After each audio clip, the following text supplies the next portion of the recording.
મારો ન્યાય મારી ભાષામાં ઝુંબેશ હેઠળ ગુજરાતીને વડી અદાલતમાં સત્તાવાર ભાષા બનાવવા માંગ.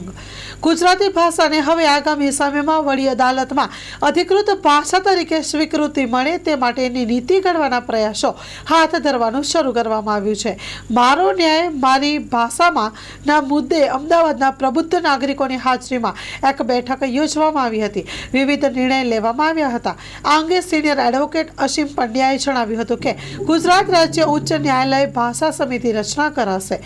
આ સમિતિમાં વિવિધ જિલ્લાના એક પ્રતિનિધિનો સમાવેશ કરીને ગુજરાતી ભાષાને વડી અદાલતમાં અધિકૃત ભાષા તરીકે સ્વીકૃતિ મળે તે માટેની નીતિ ઘડાશે.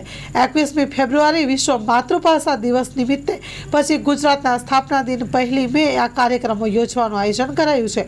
અસીમ પંડ્યાએ જણાવ્યું કે ગુજરાતની વડી અદાલતમાં ગુજરાતી ભાષાની સ્વીકૃતિ મેળવવા વડાપ્રધાન, કાયદાકીય મંત્રી, ગુજરાતના રાજ્યપાલ, મુખ્યમંત્રી આ મુદ્દા બાબતે વિગતવાર રજૂઆત કરશે.